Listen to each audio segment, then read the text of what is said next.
Welcome everyone, Questini here with a discussion about Ikit in Total War Warhammer 3 Immortal Empires and why he isn't the best Legendary Lord for the Skaven. Quite a few people have a very high opinion of this rodent, but he does have some severe issues in his campaign. But first let's talk about what he actually has going for him. He does get 20% research rate, he gets access to the Forbidden Workshop, +2 loyalty for new recruits, and 40% construction costs for engineering buildings. All very well and good. Now, the Forbidden Workshop gives you a ridiculous level of power. It gives you the ability of buffing Rattling Gunners, Jezzails, Warfire Throwers, Warp Grinders, Poison Wind Mortars, Globadiers, and Bombardiers. You can also build Doom Rockets, so you have access to nuclear weapons from the very start. You can increase chances of building an extra Doom Rocket. You can buff up Doom Wheels, Doom Flayers, all that good stuff. Though Doom Wheels are kind of useless in a campaign, they just take too much damage in auto-resolve to be great. Now, that's the good stuff in his campaign. He also, through the Forbidden Workshop requirements, he can also gain quite a bit of money in order to unlock the additional tiers, which is also pretty sweet, getting that kind of extra money. And he personally also gets a -50% upkeep for Jezzails, Rattling Gunners, and weapon teams. And this does include Poison Wind Mortars, Death Mortars, Globadiers, Warp Grinders. Interestingly, that includes Warp Grinders, and Bombardiers. So you can buff quite a lot of units. And that's his playstyle. Now, what's the issue with this? Because there are issues with this. Major issues. While the Wind Mortars and the Death Globe Mortars, all these artillery units are great, and so are Warp Grinders, the fundamental problem is that the Jezzails and Rattling Gunners are kind of crap at the moment. No, they are crap.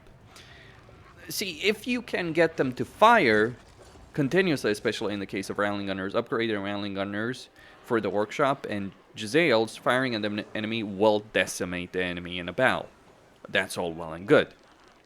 The problem is, a lot of the times, even on an open field battle, they will not fire properly. And this really hurts Rattling Gunners in particular, because Rattling Gunners are not about instant damage in a single shot. Rattling Gunners are all about doing a lot of damage over time. And if you can't shoot continuously with them, with their miniguns, they're gonna do crap all damage. Jezzails are in a much better situation partly because of their range, and partly because each single shot does quite a bit of damage, but even they have issues. It's the gunpowder problem that this game does have. And furthermore, these units are damn useless in a siege. So making an entire army of Rattling Gunners and Jezzails doesn't quite work out. You can, of course, get an army of artillery, Warp Grinders, combine it with Night Runners, Gut Runners, all that, and it will work pretty damn well. There's nothing wrong with that. In fact, it's something you should do with every Skaven Legendary Lord. Like, start out with Night Runners, switch to Gutter Runners, then get some artillery, some Jezzails especially. It will work. It's a playstyle that functions. But the fact that you're missing out on one of Ikit's main benefits as a Lord, which is the major upkeep that he's getting for those weapon teams, because those weapon teams aren't great, obviously limits his potential as a Lord. But that's not, believe it or not, the biggest issue. The gunpowder issues, his effectiveness in siege battles, that isn't the biggest problem for Ikit. Far from it. The fact that his Doom Wheel mount is not worth using ever in a campaign just because he will take a lot of damage in auto-resolve is, again, not great. Now, Skaven are pretty bad in auto-resolve to begin with, but there's some severe issues with Doom Wheels. There are much bigger problems, however, in Ikit's campaign. His starting position is genuinely one of the worst starting positions you can imagine in the game. And starting position determines so much in a campaign. Like, if I was playing Snitch, and this is why Snitch is so much better, if I was playing Snitch, I would control like half of Cafe by this particular point. I'm not controlling half of the Empire, Estalia, Tylea, or Bretonia at this point, nor could I unless I was suicidal. And I say suicidal because this is the problem in Ikit Claw's campaign. He starts a war with Estalia. That's not necessarily too big of an issue because Estalia is very easy to wipe out. The problem is so does Mogr. And the issue is, what Mogr is going to do, he's going to set up fucking blood ground and set up a lot of cast corruption. Now, this isn't an issue when it comes to... Now, the issue of cast corruption isn't a problem in terms of like how it affects your economy or anything like that, but it does affect your armies because it's going to enable attrition on them. So enjoy trying to conquer southern Estalia, or Estalia itself, not the mountains themselves, because this province is not worth it for Ikit Claw. Enjoy trying to conquer Estalia as Ikit Claw because you're racing against Mogr, because he's going to besiege Margarita, and by the time you arrive, he might have taken it out already and used the ritual, so you can't even take it over again. Or he'll be laying siege to it, in which case you either have to fight his army outside of the walls or help him besiege the settlement, use your nuke on Mogr while he's doing so, and then hope that the defenders can actually wipe him out. It is a big if. So that's really annoying. A much better... and even if they succeed in all of this, by the way, the chances of you walking away without having pissed off Mogr to the point that he declares war on you, or without a declaration of war from yourself on Mogr, is very low. What's the problem? Well, you've got the Fey Enchantress over here. Now, the Fey Enchantress will fight Grom, sure, but between all the factions that hate Grom, like in this case, he's actually lost Aquitaine.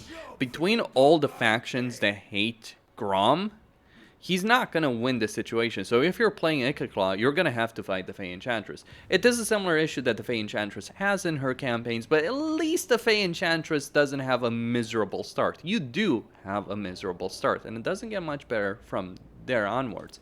Yes, you can abandon Skaven Blight and take it over, and Skaven Blight is an amazing settlement, but you're going to need a lot of money to pour into Skaven Blight to make it worth it. And it is worth it in the end, but the start of this campaign is very, very slow. It's much better to just spend a couple of turns sacking Tabaro, out-resolving that, recruiting clan rats. You start with Skaven Blight at tier 1, so you're only going to be able to recruit clan rats. You do start with the Warpstone Telescope, so that's going to give you all the clan rat recruitment types, but there are obviously limitations of what clan rats can do in a battle. And the fact that you're going to spend quite a lot of your early game just recruiting clan rats in itself is a major issue in Ikit Claw's campaign. Of all the units, yeah, I would much rather use Night Runners or the monster units or whatever. It doesn't matter, but the fact you're limited to clan rats because you start with tier 1 city, that's great. The campaign potential is amazing, but the start is pretty awful.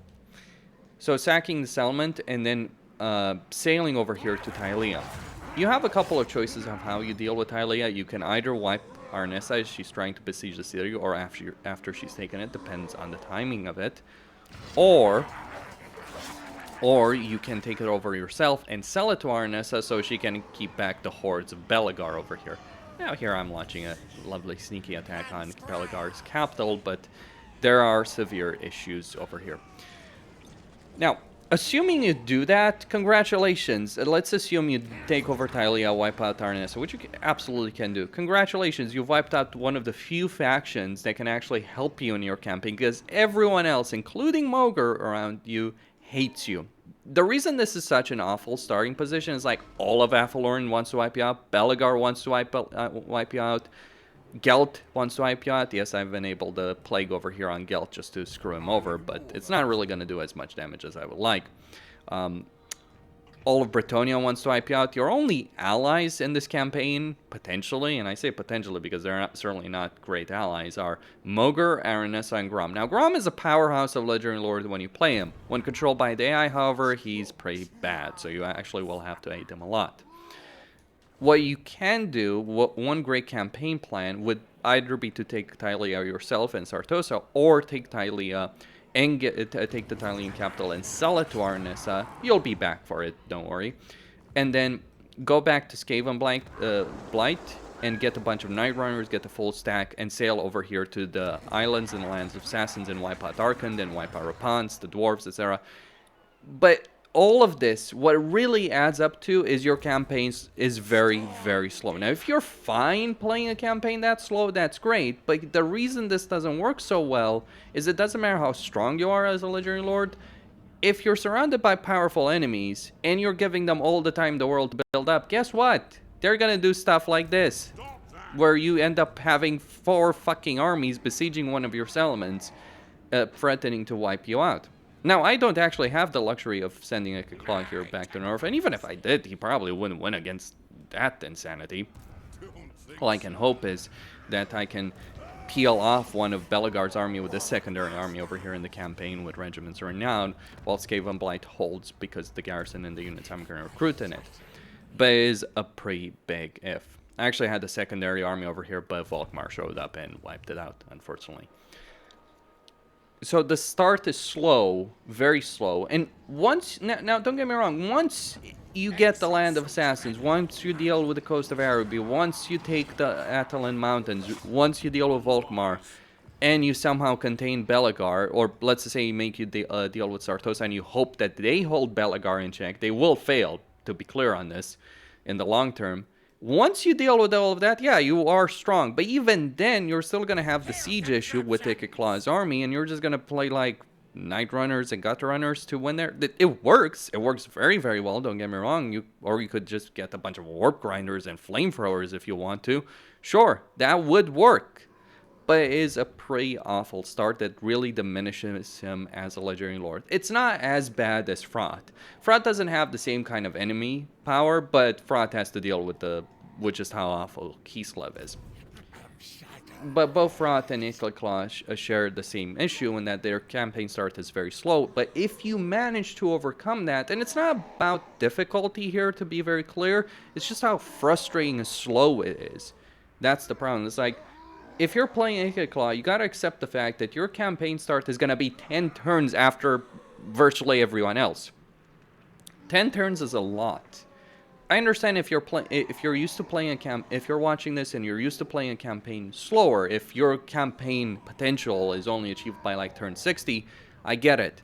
But as with many other Legendary Lords, including Skaven Lords, including Skrulk, Queek, Snitch, I can win a campaign. Genuinely win it by turn 40 or so.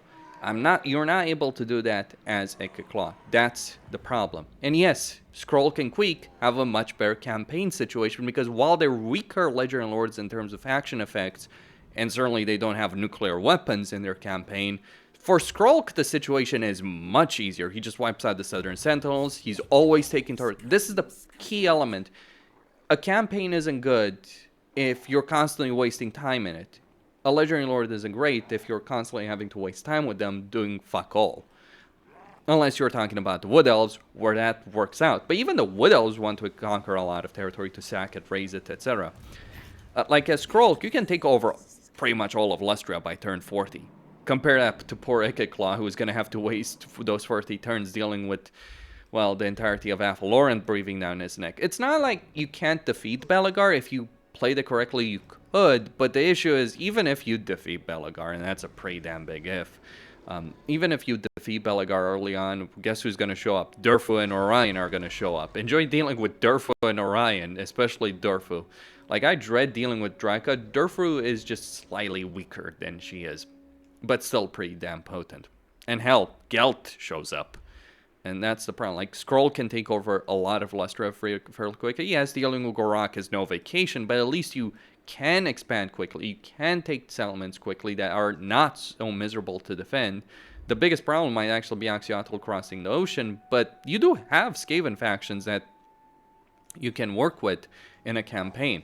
Hell, if you're playing a Skrull, one of the things you might want to do, there's a Skaven faction over here, right? One of the things you might want to do, take the Sentinels at a time, give it to them, then go wipe out the Cult of Sotik on your own. Sure, you probably will have to backtrack a bit to recruit some units, and obviously trading the Sentinel at a time is going to screw you over on that first turn, but you absolutely can deal with everything. Like Skrulk, because there are this situation, Skrulk has 2 minor Skaven factions that he can work with in his campaign. That means training partners, that means money from trading settlements. That's the advantage. Ikit Claw has factions that don't really like him surrounding him. The only ones that he can get along with are Grom, Mogr, and Aranessa, and all of those have their own issues. And it's not like it's not like the Vampire Coast, when controlled by the AI, is some amazing powerhouse in the campaign. And meanwhile, you've got the entirety of Athelwarren, Belagar, Gelt, and the Fey Enchantress breathing down your neck. Or look at Queek's situation, like Queek with his amazing starting position. Like, look at what Queek can do very, very quickly in a campaign. He can take a lot of territory that's pretty easy to defend for whatever he is. And he didn't take Caracas Gaul over here, he took the Crookfang Fort. The AI does make some really questionable decisions sometimes, but if you're playing Queek's campaign, you can take 2 entire provinces very damn quickly, much earlier than Queek will be able to take any settlement that's actually worth a damn in his campaign, and then take Caracazol, then deal with Carac 8 Peaks in this campaign pretty damn quickly. Now, I emphasize, Ikit Claw is not a weak lord, but he does have a lot of problems, and these issues have existed ever since he came out in Mortal Empires in Warhammer 2, or since Mortal Empires. Skaven Blight has always been in an awful situation, because even if you do abandon a settlement and build it as tier 3, tier 4, you're still spending a huge sum of money to make it work, and your campaign potential is significantly diminished as a result of that. Questine signing out. Don't forget to subscribe, like, and enable notifications, and stay tuned for more.